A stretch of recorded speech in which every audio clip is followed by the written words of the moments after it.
جورج مدرخ هاي ثانك يو تا فيديو ولا اري ولا طفي هذا السلام كلكم قدام هو اللي اعطيني حتى في الله هجره اوكي سلام كلكم مو سلام نخلكم انا سي بزح غزي فيديو خوص خلكم على السوشيال ميديا فيديو غير يزوت سلازي توم زبزحكم تفلطن يخون زول امنتي زلني كابتي فيديو اتمل اخت انتايو نزبل سلازي قدسنا انا بزح غزي فيديو يوصخو سلازي بزكال متن نايلو معنتي حدا مسغانا كجمر في اللي بزعبا حواتكا دمصي كتكون نز ميديا عدل كفيتكا اويات ناي منسات حواتكا ترديكا نزع عينت بايتا زخفتكا لهم كبر مسغانا نيغباكا ابزي بداهي عقبتن قلقلتن زخيدلو زلو هموت كمزا عينت مخا نؤس كنسخا تبغصو سيتكا دمصي حواتي يمصانلو ماني دمص خسمع زخيل مبالكا بخمزا عينت مطرنافكا كتمسكن يزغباكا كتقصلو خالكا مخناتو كل غزي ات ميديا سرحو لو اتوم اب كفل غسغاس زخدو سرحو لو اتوم ناي سبعاونت سعيروم اب اغلغلوت زوفرون كومي سلازي كنتاساسر يزلنا سنسلتيو كسر نحركي اليو وطيتاو سرح كنسرح نخل جورج مجمار سلازي جمره كود مالتا يكونن ابز مالالا زبل سنا حساب كنزر انت داخلنا نخلاتنا حجازن اربحني كل غزي كنحوز زلنا اكايدانا زمالالا يخون حدث تبغصو وسيدو مالت واننت وسيدو زبل امنت يبلين بخوم خيرينه سلازي نايلو ما انتي اتوم ابليبيا زلوكم اتوم كابليبيا زحالفكم اتوم بدهوتات تفلطو اب اسر بيتات زنبركم بزح زتساقخم لو من ابد حنز وطاخم اتوم تمالي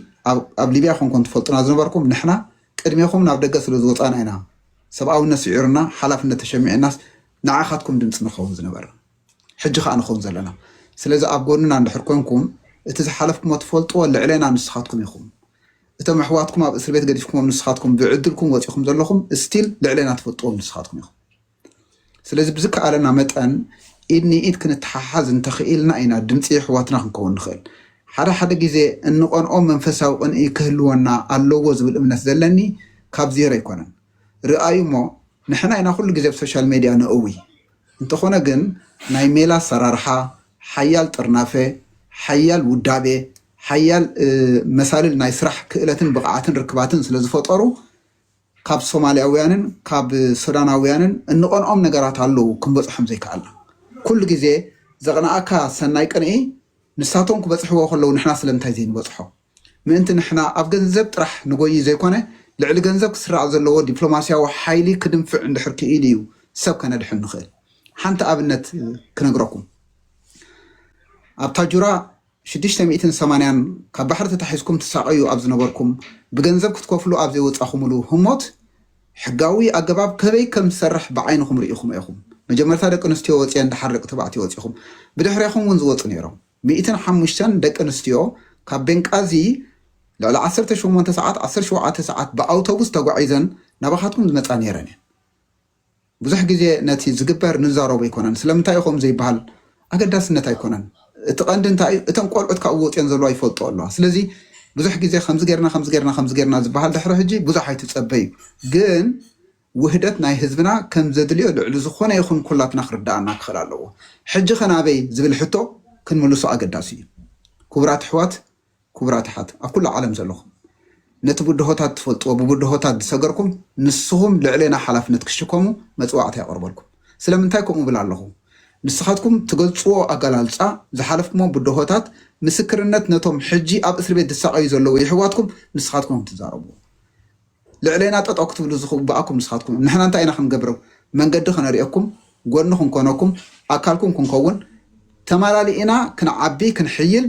ድምፂ ኣሕዋትና ክንከውን ንድሕነት ናይ ኣሕዋትና ቀዳምነት ክንሰርዕ እንተኽኢልና ሰብ ክንከውንና ከም ሰብ ክንሓስብ ኢና ሰብ ከዓ ክነድሕን ይኽእል እያ ስለዚ ዕላማና ሕጂ ናበይ እዩ ኣብታ ጁራ ሰብ ይሳቀይ ኣሎ ብገንዘብ ክወፅእ ኣይከኣለን ኣደዳ ሕማም ኮይና ኣለና ዝኣክል ምግቢ የለን ይብልኹም ኣለው ባዕልኹም ትርእይዎ ኣለኹም ኣብ ቤንቃዚ ዘለዉ ኣሕዋትና ይሳቀዩ ምህላው ባዕልኻትኩም ርኢኹም ኣለኹም ኣብ ብራክ ዘለዉ ደቂ ኣንስትዮ ይኹን ደቂ ተባዕትዮ ይሳቀዩ ምህላው ኩላትኩም ትርእይዎ ኣለኹም ስለዚ እንታይ ንግበር ይሕቶ ሕጂ ንኡሳን ተበግሶ ከም መፈተኒ ዝተኸደ ንኣብነት ናይተን 25 ደቂ ኣንስትዮ ካብ ሃበኒ ሽሙ ካብ ኣጅዳብያ ብጥይት ምስተሃረንኩም ልዕሊ 25 ክሳብ 30 ሰብ ምስተቐተሉ እተን ዝተረፋ ደቂ ኣንስትዮን ደቂ ተባዕትዮን ተታሒዞም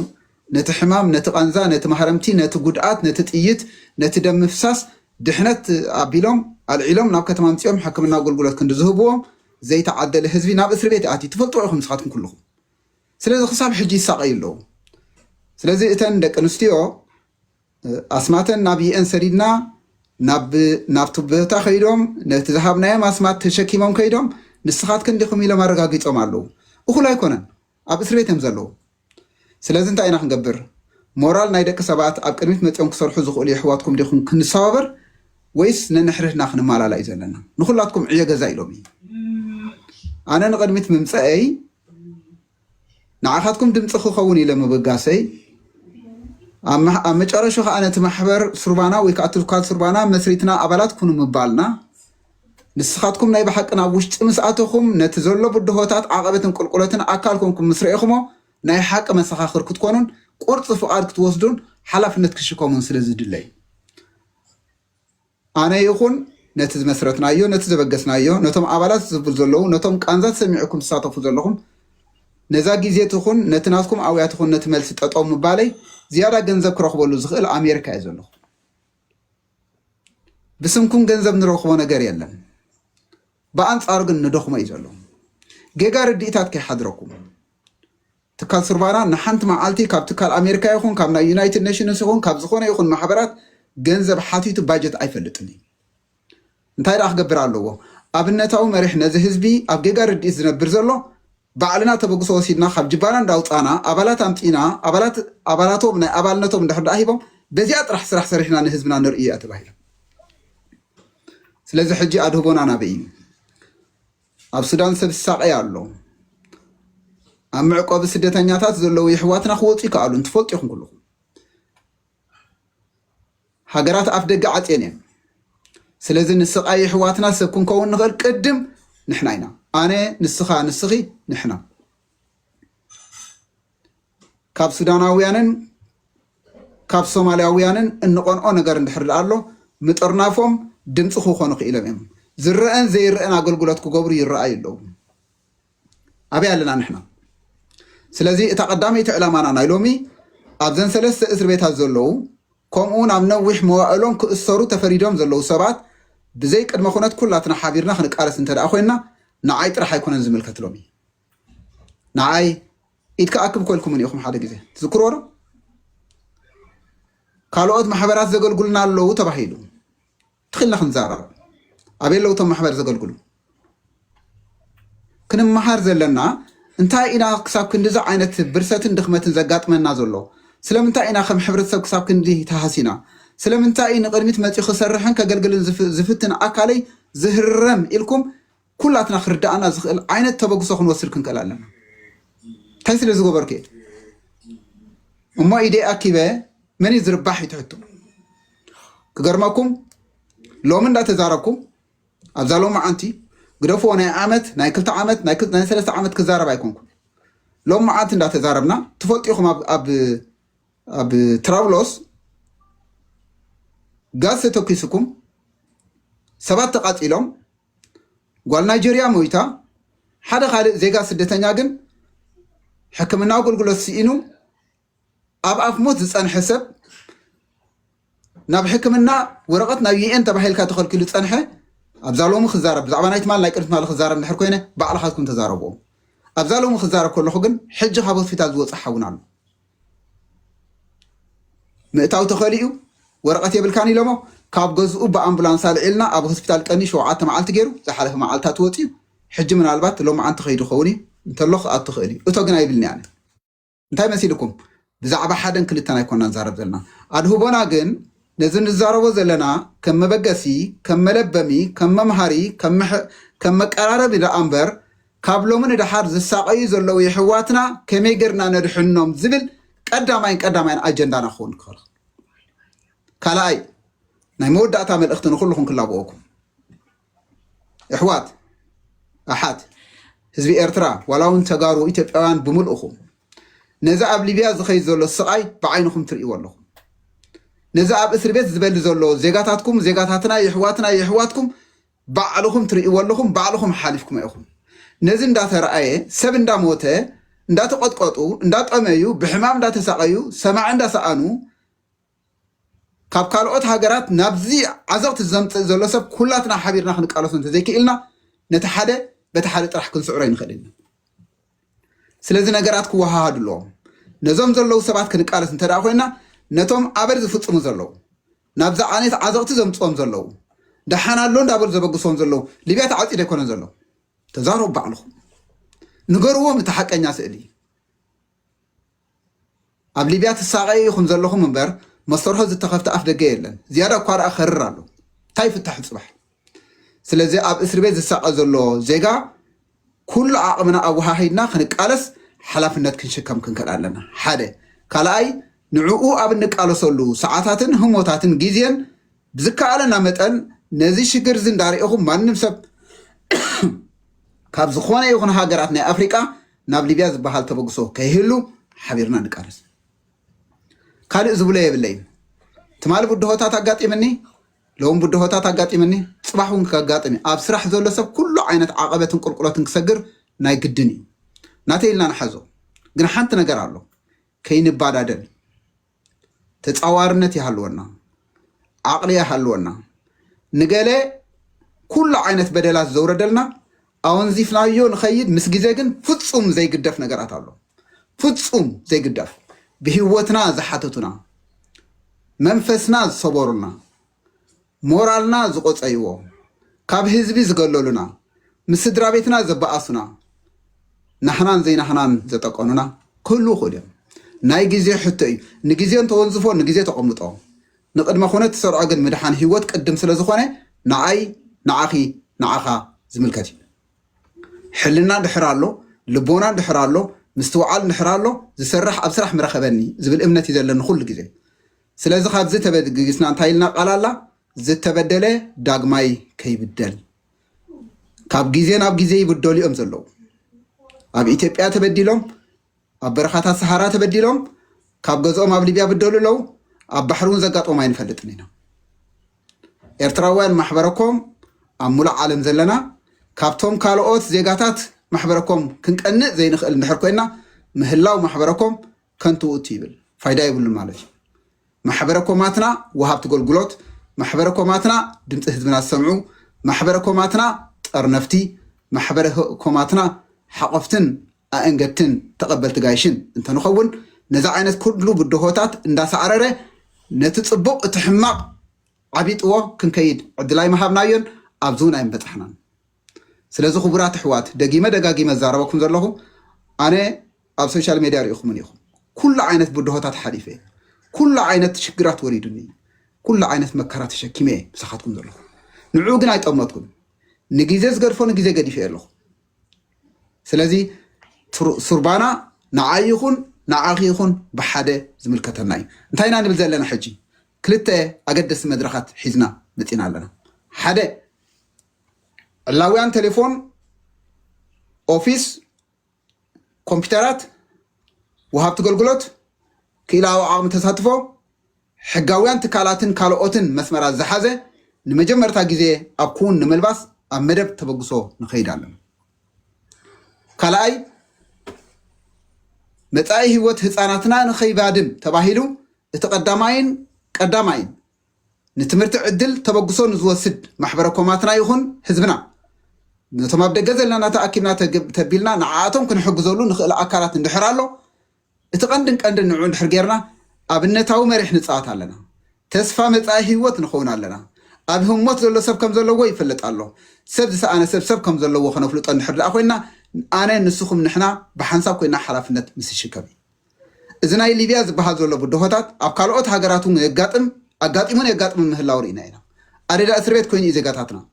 ኣደዳ ብድሆታት ኮይኑ እዩ ኣደዳ ምጭዋይ ኮይኑ እዩ ኣደዳ ዘይተኣደነ ገንዘብ ይኸፍል ኣሎ ነዚ ጠጠው ከነብል እንተደኣ ኮይና ሕብረት ክንፈጥር ኣለና ኣብ ማንዛ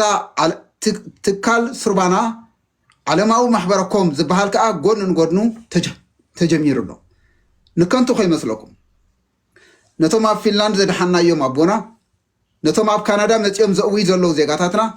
ነቶም ማሕበረኩማትና ከገልግሉ ዘይከኣሉ ማሕበረኩማትና ዓንድን ዋልታን ኮይኑ መሳልል ኮይኑ ከራኽብ ዝኽእል ንሕድኣ ኮይኑ መጀመርታ ኩላትና ኣብቲ ኦንላይን ብመስመር ማሕበረኩም ምፍጣር ኣገዳሲ እዩ እዚ ከዓ እንታይ ክገብረና ፀለውቲ ሰማዕቲ ተሰማዕቲ ንክስምዑ ዘለዎም ከዓ ብቐሊሉ ከነርክበሎም እንኽእል እዩ ኣበራት ንዝተፈፀመ ብጠበቓ ክትሕዞ ከለኻ መጀመርታ ንስኻ እንታይ ዓይነት ሓሳብን እንታይ ዓይነት ኣካይዳን መን ኢኻን ዝብል ኣገዳስን ሓጋዝን ዝኾነ መድረኽ እዩ ንኩላትና ከዓ ብሓዲዱ ይፅሓና ክኢላዊ ዓቕምና ከነወሃህድ እንተደኣ ኮይና ኣነ ንስኹም ትሕት ምባል ክንለምድ ክንክእል ኣለና ሰብ ፀሪፍካ እውን ክትምልሰሉ ግዜኻ ዘይምጥፋእ ተፃዋርነት ትዕግስቲ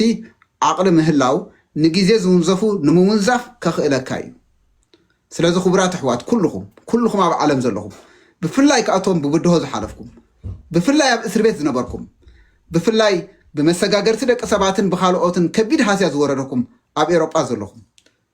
ፍጹም ንዓኻትኩም እውን ዘይንገድፈሉ ኩነታት ክፍጠር እንተደኣ ኮይኑ እዚ ዝበሃል ዘሎ ማሕበረኩማዊ ስነ ሓሳብ ክምስረት እዩ ዘለዎ ምስ ተመስረተ ኣብ ከባቢኹም ዘሎ ኣካል ምስቶም ንዓኹም ዝመስሉ ናይቲ ሃገር ኣካላት ርክባት ብምግባር ተረባሕቲ ናይቲ ረብሓ ናይ ምግባር ተኽእሎታትና ክሕይል ጥራሕ እዩ ዘሎ እዚ ከዓ በይኒ ከይድን እዩ ስነ ሓሳብ ይመፅእ ሓሳብ ናብ ግብሪ ይልወጥ ናይ ግብሪ ክውንነት ንምልባስ ከዓ ተሳታፍነት ኣገዳሲ እዩ መን ኢና ንሕና እዩ ሕጂ ገበርቲ ሰናይ ሓለይቲ ሰናይ ሓሰብቲ ሰናይ ሕልምና ግን ናብ ክውንነት ክቕየር እንተደኣ ኮይኑ ኩላትና ኢድን ጓንትን ማንም ሰብ ካባኻትኩም ኣነ ዓቕሚ የብለይን ኣነ ትሕዝቶ የብለይን ንሱ ይኮነ ዝድለ ዘሎ እታ ሞራልካ ንቅድሚት ኣምፃያ እሞ ኣካልና ትኹን እዩ ገንዘብ ኣይኮነን ዝሕተ ዘሎ ሕልናዊ ተበግሶ ከም ሰብ ንምርኣይ ሕብረት ምፍጣር እዩ ዝግደስ ዘሎ ገንዘብ ከቢድ ሓደጋ ከም ዝፈጥር ባዕልኻትኩም ርኢኹም ኣይኹም ገንዘብ ንክመፅእ ክብል ዘይትጠቕማ 27,000 ብካልኦትን ብገለን ዝተኣከበ ናብ ሊብያ ንክወፅእ ጆርጅ ንኸይቅበሎ ብምፍራሕ ጥራሕ ጆርጅ ኢትካ ኣክበልና ተባሂሉ ብዙሕ መናውራ ኣይትፈፅዩ ንዕኡ ግዜና ይነጥፋኣሉን ኢና ስለዚ ክቡራት ኣሕዋት ፊልሞን ይኹን እቶም ካልኦት ናይ ቲክቶከርስ ብምልእኹም ድሕሪ ሕጂ ንስኻትኩም ኣምባሳደር ናይ ዝኾነ ይኹን ፕሮግራም ክኽፈት ከሎ ከም ኣምባሳደር ኣብ ሓደ ቦታ ክወሃበኩም እዩ ኣምባሳደራት ዝገብረኩም ተበግሶ ትወስዱ ኣብ ነፍሲ ወከፍ 6 ወርሒ ይኹን ኣብ ሓደ ግዜ ኣብ ዓመት ንስኻትኩም ነቲ ቲክቶከር ናትኩም ወኪልኩም ኣምባሳደር ኮይንኩም ናብታ ዝተዋሃበትኩም ፕሮጀክትን ሃገራትን በፂሕኩም ምስ ኣካላት ናይቲ ሕብረተሰብኩም ተራኺብኩም ብሰላም ትምለሱሉን ሪኮግናይዝ ዝገብረሉ ኣፍልጦ ዝህልዎን ዓይነት ሰንሰለታት ክኽፈት ኣብ መትከል ኣሉ ዝውን እዚ እምበኣር ንኣኻትኩም ሰብ ዝገብረና እዚ ንዓና ክብረት ዝህበና እዚ ናሃና መንነትና ናይ ብሓቂ መርኣያ ዘምፃኣልና ንስኻ ፊልሞን ካብ ሎም ድሓር ኣምባሳደር ናይ ህዝቢ ክገብረካ ከም ተበግሶ እኳ እንተሓለናዮ እንተሓሰብናዮ ነቲ ቦታ ከነርእየካ ክግበር ዘለዎ ተኽእሎ ክተብል ሓላፍነት ክሽከም ነቲ ናትካ ዘሎ መሳልል ህዝብኻ ከተሐቁፍ ሓቢርና ከዓ ሓደ መሳልል ክንከፍት ንኩላትኩም ከዓ ከምኡ ዓይነት መፅዋዕታ ክወሃበኩም እዩ ብዝከኣለና መጠን እዚ ነቲ ሕብረተሰብና ክንቅይር ዝኽእል እዚ ሓደ ካብቲ ክግበር ዘለዎ እዩ ደረፍቲ ኤርትራውያን ኣለው ኣርቲስት ኣለው ተዋሳእቲ ኣለው ካልኦት ኣለው ፀሓፍቲ ኣለው ዘየምቲ ኣለው ኩላትና ክንሓብር እንተዳ ዘይክኢልና ብሓሪጥካ ይጠቃዑ ሕብረተሰብ ብዝኾነ ይኹን ክቕየር እንተዳ ኮይኑ ንመቐየሪ ዝኸውን ስነ ሓሳብ ዘርኢኻ ኩለንትናዊ ዓይነት ኣቀማምጣን ባይታን ተኽእሎታትን ፈትሽካ ህዝባዊ ኣሳታፊ ዝገብር ባይታ ኣምፂኻ ምስ ተሓቆፍናን ምስ ሓበርናን ኢና IOM 10 ሰባት ኣብዛ እስር ቤት ክንድዚ ይሳቀዩ ኣለው ትፈልጡ ዲኹም ብዛዕባኦም እዞም ሰባት እዚኣቶም ብጣዕሚ ማሻቂሎምና ዘሎ ከተውፅኦም ትኽእሉ ዲኹም ንሕና ክንገብሮ ዘለና ነገራት ኣሎ ድዩ IOM ሓደ ሰብ ኣብ ፅርግያ ተደርቢ ኢሎ ሕክምናዊ ድሌት ደልያ ኣሎ ሆስፒታል ክእትውዎ ይደለይን ድሓን ካብ ሎምን ድሓር ትካል ስርባና ነቲ ናይ ትራንስፖርቴሽን መጓዓዝያ ናይ ኣምቡላንስ ክኸፍት እዩ ግን ነቲ ናይ ኣምቡላንስ በዓልኻትኩም ስለድዎ ናበይ ናይ ሆስፒታል ከም ዝኸይድካ ንገሩና ክቕየር እንድሕር ኮይኑ ንኸቐይሮ ዝኽእል ተበግሶን ስነ ሓሳባትን ግብራዊ ዓይነት ምትእታዋትን ክህሉ እንተዘይክኢሉ ፅሑፋት ብምፅሓፍ ጥራሕ ክቕየር ከም ዘይክእል ኩላትና ተማሂርና ንርኢና ኢና ሓቀይ ዘይኮንኩን ተጋጊየ ሎሚ ውሕዳት ሰባት ኣይኮንኩምን ኣብ ሊብያ ተደርቢኹም ፀኒሕኩም ብሕማም ዓባይ ተሰዓል ተሳቂኹም ሕክምና ኣገልግሎት ዝሰኣኹም ናብ ምድሪ ወሪድኩም ተደርቢኹም ፀኒሕኩም ካብ ገዛኹም ብኣምቡላንስ ወሲድና ናብ ሕክምና ዘእተናኩም ውሕዳት ኣይኮንኩም يفلت يسمع قالك يكون كالوت هيوتكم زرحنا لكم مسجانا بمصحفكم ناي مسجانا مسكر بمهابكم طرح اب سوشيال ميديا زتهارمكم سبات بزحاتكم اب سوشيال ميديا زتفرارحكم سبات بزحاتكم بدهوتاتنا مودعتا يبلون زي تعدلنا حزبينا ስለዚህ ክቅየር ተዳ ኮይና ሓቢርና ንቀየር ሓንቲ ነገር ክብለኩም መወዳእታ አገባበይ አቀራርባይ ሓንቲያ ብሰብአውነትን ማሕበራዊ ህይወትን ዕላማ ዝገበረ ተበግሶይ ማንም ይኹን ማንም ንተበግሶ ንተሳትፎን ከይትፈርሕዎ ሕጂውን ደጊመ ክዛረበ ዕላማና ሃንቀውታና ሕልምናን ድሌታትና ኣብ ሰብአውነትን ማሕበራዊ ህይወትን አንፈት ዝገበረን ቀዳምነት ዝሰርዓን ህዝባዊ አሳታፊ ዝኸውርን ክንፈርሖን ክንረዕደሉን ዘይብልና ተበግሶ ሰናያው ተበግሶ ይዝብል እምነት ስለዘለና ብጣዕሚ የመስግነኩም ስለዚህ ካብሎም ንድሓር ምናልባት ኣብ ሶሻል ሚዲያ እንታይ ይግበር ኣሎ ከምዚ እንዳበልና ንጀህራን ካልኦርትና ይንዛረበሉን ኢና ኩለንትናው ዓይነት ዓቕምና ተቢልና ግን ህዝብና ንምድሓን እቲ ትማሊ ዝነበረ ደው ኣይክብልን ተስፋ ቆሪጥና ስራሕና ገዲፍና ደቅና ከነዕቢ እንደልየሉ ኩነታትን ብድሆታትን ዝተቀልቀለሉ ኩነታት ኣለውን ነይሮምን እዮም ዝኻ ባዕልኻትኩም ትፈጥሮ ባዕልና ንፈጥሮ ዘለና ህድእ ንበል ምስትውዓል ይሃልወና ንነገር ኣቐዲምና ብሎምን ፅባሕን ንጠምቶ ንዘይተሓልፍ መዓልቲ በዳህ ህሞት ባዕልና ካብ ሕማቅ ቃላትና ከይንፈጥር ሓላፍነት ንሸከም ናይ ሓባር ተበግሶ እዩ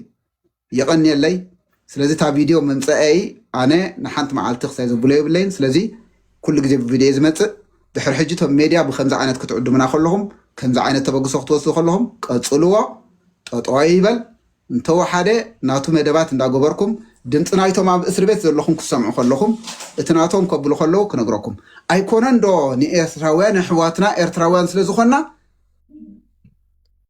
እቶም ተጋሩ ኣብ ስዑድያ ዝሳቀዩ ዘለዉ ርድኡና ብምባሎም ጥራሕ ድሮ ኢድና እቲና ናብ ጀነቫ ኸይድና ጎስጓስ ጌርና ብዘየገድስ እንታይ ዓይነት ካበይ ተቐልቂሉ ድሮ ምልክታት ናይ ጠበቃ ናይ መሓዝ ተኽእሎ ዝብል መሰል ጫፍ ሓበሬታ በፂሕሎ ፍፅም ግን ፍታሕ ተረኺቡ ማለት ኣይኮነን እንተሰሪሕና ሰብ ከነድሕን ንኽእል ኢና ኢድና ጣሚርና ወይ ከዓ ናይ ሶሻል ሚድያ ጎበልል ኮይና ዝኸውንን ዘይከውንን ክንዛረብ እንተውዒልና ሶሻል ሚድያ ንመድሕን ደቂ ሰባት መልእኽትን መጠንቀቕታን ለጓን ሓበሬታን እንዳበልና ክንድንሰደሉ ዝጠቅምን ዘይጠቅምን ምፍርራሕን ራዕደን አጠንቂቐካ ኣለኹ ፈራሪሕካ ኣለኹ እንዳበልካ ዝኸውንን ዘይከውንን ምስራሕ ንገዛእ ርስኻን ታሕቲ የውርድ ዘይንስኻ የምስለካ ንገዛእ ርስኻ ዘምዝነካ ኩነታት ካብ ምግባር ተቆጢብና ከም ሰብ ህድእ ምባል ኣገዳሲ እዩ ቀዳምነታትናን ህዝብናን ንምድሓን ግን ሓቢርና ንበገስ በይነይ ክሓልፎ ይክእልን ኤልሳን ዶክተርን ንበይና ክንሓልፎ ይንኽእልን ኢና ኢድኒ ኢድ ክንተሓሓዝ ግን ናይ ኩላትና ሓላፍነትን ፃውዒትን እዩ ብጣዕሚ የመስግን የቐኒየለይ እግዚአብሔር ኣብ ጎንና ይኹን እግዚአብሔር ዝተሓወሶ ተበግሶ ይፍታሕ ዝመፅእ እምበር ናይ ሰብ ንሰብ ይስተርፍ